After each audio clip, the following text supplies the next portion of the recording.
बहुत समय पहले की बात है। एक गांव में दो भाई रहते थे। एक का नाम श्याम और दूसरे का नाम घनश्याम था। श्याम के कम पढ़े लिखे होने के कारण श्याम का विवाह एक गरीब लड़की से हुआ। वहीं घनश्याम ज्यादा पढ़े लिखे होने के कारण उसकी शादी एक अमीर लड़की से हुई जिसका नाम सुमित्रा था। सुमित्रा बहुत ही ज्यादा घमंडी औरत थी। उसको अपने सुंदरता पर बहुत ही ज्यादा घमंड था। वहीं श्याम की पत्नी कुंती बहुत ही कोमल और नेक दिल की थी। अरे कुंती, तेरे को पता है मैंने आज ही अपने पति को एक सोने की चेन दी और गांव के पास वाले नहर के पास जो खेत है वह भी हम लोग खरीद रहे हैं। तुमने तो शादी के बाद अपने पति को कुछ भी नहीं दिया होगा और ना ही तुम दोनों ने आज तक कुछ खरीदा है। अरे खरीदोगे भी कैसे हैं? तुम्हारे पास पैसे रहेंगे तब तो खरीदोगे। सुमित्रा की यह सब बात सुनकर कुंती के दिल को बहुत ज्यादा ठेस पहुंचा। वह चुपचाप सुमित्रा की बात सुनती रहती थी। अजी आज खाने में क्या बनाऊं?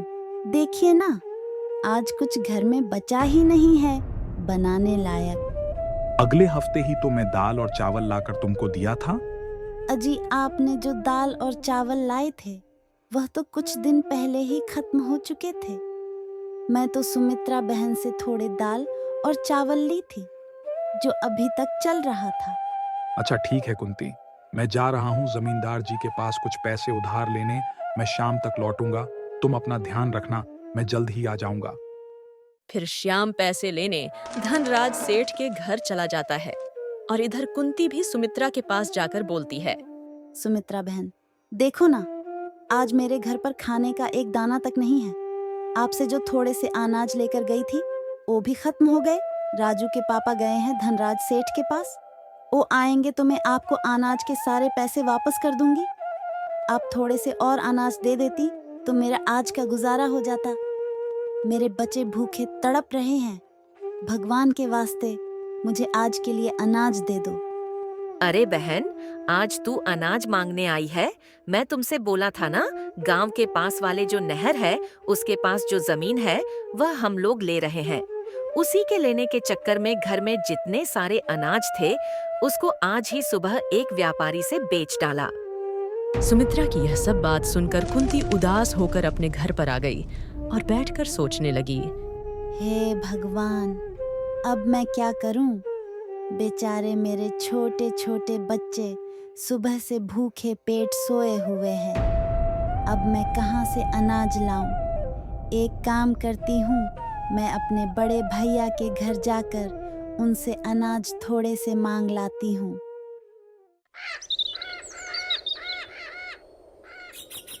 फिर अगली सुबह कुंती अपने भैया के घर की ओर निकल पड़ती है। थोड़ी दूर जाने के बाद उसको एक बुजुर्ग महिला मटके लिए जाते हुए दिखती है और फिर उनसे कुंती बोलती है। अरे दादी माँ, इतना भारी मटका लेकर आप इतनी गर्मी में कहाँ जा रही हैं? कहीं नहीं जा रही हूँ बेटी, बस ये पास वाले गांव में मेरा घर है, वहीं जा रही हूँ। ये पानी का मटका लेकर बेटी। अच्छा, मैं भी गांव की ओर जा रही हूँ। लाइए अपना मटका दादी माँ, मैं आपको वहाँ तक छोड़ देती हूँ। नहीं बेटी नहीं, तुम इतना कष्ट क्यों सहोगी? मैं यह पानी का मटका लेकर चली जाऊंगी। अरे दादी माँ, मैं भी तो आपकी बेटी जैसी हूँ। ये मटका लेकर चली जाऊंगी तो क्या हो जाएगा? लाइए लाइए दादी माँ, मैं लेकर चलती हूँ। फिर कुंती ने उस बुजुर्ग महिला के हाथ से मटका ले लिया और दोनों साथ साथ गांव में पहुंच गए। कुंती ने बुजुर्ग महिला के घर तक वह पानी का मटका पहुंचा दिया। ठीक है दादी माँ, अब मैं चलती हूँ, अपना ख्याल रखना। ऐसा कहकर कुंती अपने भाई के घर आ जाती है, लेकिन उस समय उसका भाई घर पर नहीं था। अरे भाभी, कैसी है आप? और भैया कहाँ पर है? मैं ठीक हूँ, तुम्हारे भैया अभी घर पर नहीं हैं।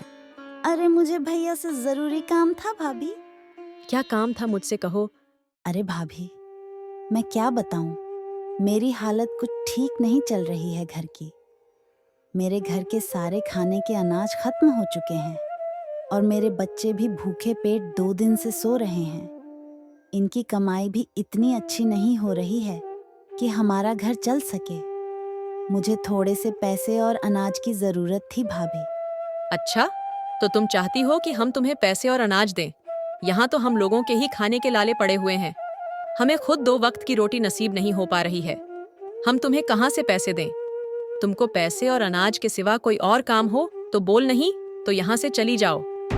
बेचारी कुंती अपनी भाभी की यह सब बात सुनकर वहां से उदास होकर चली जाती है।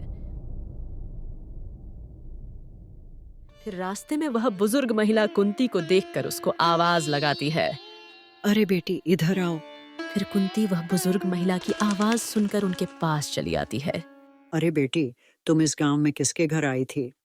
अरे दादी माँ, वह मैं अपने भैया के घर पर उनसे मदद मांगने के लिए आई थी। फिर कुंती ने उस बुजुर्ग महिला से अपने साथ हुई सारी घटना को बताई। बेटी, तुम्हारा समय तो बहुत बुरा चल रहा है इस समय। यह लो बेटी, तुम तीनों मटके में से कोई एक मटका ले लो। किस लिए दादी माँ? अरे बेटी, तुम इतनी दूर से पैदल चलकर आई हो और पैदल ही चलकर तुम्हें जाना है। बेटी, अगर तुम्हें रास्ते में भूख लगे तो यह मटके के अंदर कुछ मिठाइयाँ हैं, तुम वह मिठाइयाँ खा लेना बेटी। नहीं दादी माँ, मुझे नहीं चाहिए। आपने मुझसे पूछा। दादी माँ, यही बहुत है। अरे बेटी ले लो, तुम भी तो मेरी बेटी जैसी हो। फिर बुजुर्ग महिला के बार बार कहने पर वह उनसे मटके ले लेती है।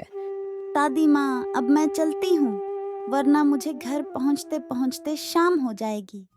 ठीक है बेटी, तुम जाओ, भगवान तुम्हारा भला करेगा। बेटी, तुम हमेशा खुश रहना, यही मेरी भगवान से दुआ है। फिर कुंती बुजुर्ग महिला के दिए हुए मटके लेकर अपने घर की ओर चल देती है। अरे कुंती, आज तुम अपने भैया के घर गई थी। क्या बोले भैया? उन्होंने कोई मदद करी? आजी मैं वह गई थी, लेकिन भैया घर पर नहीं थे और भाभी ने मुझे वहां से भगा दिया। भाभी बोल रही थी कि पैसे और अनाज के सिवा कोई और काम हो तो बोलो। इसका मतलब फिर हम लोगों को आज भी भूखा रहना पड़ेगा। हे भगवान, ये कैसी परीक्षा हम लोगों की ले रहे हो तुम? नहीं जी, आज हम लोगों को भूखा नहीं रहना पड़ेगा। मैं कुछ लाई हूँ। मतलब पैसे मिले क्या? आज ही नहीं, जब मैं भैया के घर से वापस लौट रही थी तब मुझे रास्ते में एक दादी माँ मिली थी।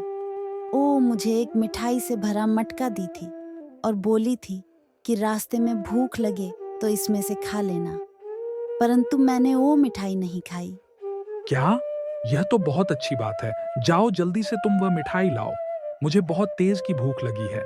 मैं सुबह से कुछ नहीं खाया हूँ। हाँ माँ, मुझे भी बहुत तेज भूख लगी है, जल्दी लाओ ना। अरे हाँ हाँ, भाग्यवान, मैं अभी लाती हूँ।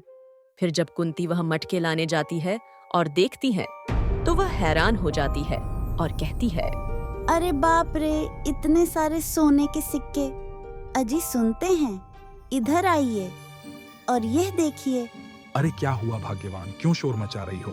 अरे भाग्यवान, इतने सारे सोने के सिक्के तुम्हें ये मटका किसने दिया था? इसमें तो इतने सारे सोने के सिक्के हैं। अजी मैं सच कह रही हूँ, ये मटका मेरे को वो बुजुर्ग दादी माँ ने दिया था। अरे बाप रे बाप, मुझे तो इस सोने के सिक्के देखकर विश्वास ही नहीं हो रहा है। इतने सारे सोने के सिक्के मेरे आंखों के सामने। मुझे लगता है कि ऊपर वाले ने हमारी सुन ली। हाँ जी, आप बिल्कुल सही कह रहे हैं। अब लग रहा है हमारे दुख के दिन कट गए। वह बुजुर्ग दादी कोई और नहीं लगता है, स्वयं कोई देवी शक्ति ही थी जो हमारे दुखों को हर ली। इतने सारे सोने के सिक्के देखकर कुंती और श्याम के खुशी का कोई ठिकाना नहीं था। श्याम की तरक्की देखकर घनश्याम की पत्नी सुमित्रा को बहुत जलन हो रही थी। फिर एक दिन वह अपने पति से कहती है, आज ही यह श्याम और कुंती इतनी ज्यादा पैसे वाले कैसे हो गए हैं? इनके पास इतने सारे धन दौलत कहाँ से आ गए? कल तक तो इनके पास कुछ नहीं था और आज देखिए इनके पास किसी भी चीज की कमी नहीं है। आखिर इनके हाथ में कौन सी जादू की छड़ी लग गई जो इतने अमीर हो गए? हाँ सुमित्रा, मैं भी वही सोच रहा हूँ। आखिर उनके हाथ में कौन सा जादू का छड़ी लगा जो इतने कम दिनों में इतने सारे धन दौलत इकट्ठा कर लिए? कुछ ना कुछ तो बात जरूर है जो यह लोग हमसे छिपा रहे हैं। लेकिन कुछ दिन पहले मैंने कुंती को उसके भाई के घर जाते हुए देखा था। क्या कहा आपने? भैया घर की ओर? हाँ, मुझे तो लगता है भैया के घर से ही इतने सारे धन दौलत लाई है। मैं मानता हूँ कि तुम उसकी बहन नहीं हो, मगर चाचा की तो लड़की हो ना, उसके नाते से तो उसकी बहन हुई ना। आखिर वह कैसा भाई है जो सिर्फ उसको ही धन दौलत दिया और तुमको नहीं? आखिर भाई के लिए तो बहन बराबर ही होती है, भले वह अपनी बहन हो या चाचा की लड़की, पर बहन तो हुई ना। हाँ, तुम बिल्कुल सही बोल रहे हो। भैया के धन दौलत पर जितना अधिकार उसका है, उतना अधिकार मेरा भी बनता है। हम लोग कल सुबह होते ही भाई के घर चलेंगे। फिर दोनों सुबह सुबह उठकर सुमित्रा अपने चचेरे भैया से मिलने जाती है और उन्हें भी वही बुजुर्ग महिला दिखाई पड़ती है रास्ते में। अरे बेटी, तुम जरा ये मटके उठाकर मेरे सर पर रख दोगी क्या? मेरे से ये उठ नहीं पा रहा है, मेरी मदद कर दो बेटी। क्या तुम्हें हम मटके उठाने वाले दिखते हैं? तुम अपना काम खुद से नहीं कर सकती हो क्या? मैं बुजुर्ग हो गई हूँ बेटी, मेरे से ज्यादा सामान नहीं उठ पाता है। तुम मेरी मदद कर दो बेटी। तुम यह मटके मेरे कंधे पर रख दो बेटी, भगवान तुम्हारी भला करेगा। अच्छा, तो क्या तुम हमसे पूछकर बुढ़ी हुई थी? खुद ही तो बुढ़ी हुई हो। आहो भाग्यवान, तुम भी क्या इस बुढ़ी औरत के चक्कर में पड़ रही हो? जल्दी चलो, तुम्हारे भाई के घर पास ही में आ चुका है। ऐसा कहकर घनश्याम और सुमित्रा वहां से चले जाते हैं, मगर वे उस बुजुर्ग महिला की मदद नहीं करते हैं। अरे भैया, कैसे हो? मैं ठीक हूँ सुमित्रा, तुम बताओ तुम कैसी हो? हाँ भैया, मैं ठीक हूँ, परंतु मैंने सुना था कुछ दिन पहले कुंती यहाँ आई थी। हाँ सुमित्रा, तुमने सही सुना था। कुछ दिन पहले कुंती यहाँ आई थी, मगर मैं घर पर नहीं था। मैं घर से बाहर किसी काम से गया हुआ था। वह जब आई थी तब तुम्हारी भाभी से ही बात हुआ था। अच्छा भाभी, एक बात बताओ, आपने कुछ उसको दिया था क्या? नहीं, मैं तो उसको कुछ भी नहीं दिया सुमित्रा। हमारे पास कुछ होगा तब तो उसे देंगे। हमारे खुद खाने के लाले पड़े हुए हैं, तो हम कैसे उसको कुछ देंगे? अच्छा, तो आप लोगों ने उसको कुछ नहीं दिया है। ठीक है भैया भाभी, अब मैं चलती हूँ। अरे बहन सुमित्रा, अभी तो तू आई है और अभी जा भी रही हो, आखिर बात क्या है? खाना तो कम से कम खा कर जाओ। इतने दिनों के बाद आई हो, आज रुक जाओ, कल चले जाना। अरे नहीं भैया, हम इधर से कुछ काम के लिए जा रहे थे लोग, तो हम दोनों ने सोचा कि चलो भैया से भी मिलते चलते हैं। लोग बहुत दिन हो गया भैया से मिले हुए, इसीलिए हम लोग आ गए। ठीक है भैया, हम लोग चलते हैं। इतना कहकर सुमित्रा वहां से चली गई और रास्ते में अपने पति घनश्याम से कहती है, आज ही भैया भाभी ने कुछ नहीं दिया, तो आखिर इसके पास इतना धन दौलत आया कहाँ से? यह जरूर कुछ ना कुछ किए हैं, या कोई ऐसी बात है जो हम लोगों से छुपा रहे हैं लोग। मैं भी वही सोच रहा हूँ। अजी चलिए ना, कहीं आराम कर लिया जाए। इतनी तेज धूप है और मेरे को प्यास भी बहुत तेज लगी है। देखिए ना, कहीं पानी मिल जाए तो लाइए। अरे, तुम अपने भैया के घर पर गई थी तो वहाँ पर पानी नहीं पी लेती क्या? तुम ज्यादा मत बोलो, तुम पहले पानी लेकर आओ मेरे लिए, बहुत तेज की प्यास लगी है। फिर घनश्याम थोड़ा इधर उधर देखता है तो उसे एक झोपड़ी दिखती है। वह झोपड़ी वही बुजुर्ग महिला की थी। घनश्याम वहां जाकर उस बुजुर्ग महिला से कहता है, अरे दादी, एक गिलास पानी मिल सकता है क्या? मेरी पत्नी को बहुत तेज की प्यास लगी है। क्यों नहीं बेटा, जरूर मिल सकता है पानी तुम्हें। आओ मेरे घर के अंदर आओ। दादी, हम दोनों ने तो तुम्हारी मदद करने से इनकार कर दिए थे, फिर आप हमारी मदद क्यों कर रही हैं? तो क्या हो जाएगा बेटी, वह तुम्हारा कर्म था, यह मेरा कर्म है। अच्छा बेटी, वह सब तो बात की बात है। मैं तुम दोनों को इस गांव में पहली बार देखी हूँ। तुम दोनों किसके घर आए हो? अरे दादी, इस गांव में मेरे चचेरे भाई रहते हैं, उन्हीं से मैं मिलने आई थी। अच्छा बेटी, अब समझ गई मैं। तुम उसे रामू की बहन हो ना, जिसके पास बहुत सारा जमीन है? और बेटी, तुम्हारी कोई एक बहन भी है ना? हाँ दादी, वह मेरी चचेरी बहन है। वही मैं कह रही हूँ, कुछ दिन पहले वह भी मेरे पास आई थी। लेकिन दादी, आपको कैसे पता कि वह मेरी बहन है? अरे बेटी, जिस जगह तुम मिली थी थोड़े दिन पहले, उसी जगह तुम्हारी बहन भी मेरे से मिली थी। वह बेचारी बहुत ही नेक दिल की थी। उसने मेरी मदद की, मेरी पानी को मटकी मेरे घर तक लाकर छोड़ी।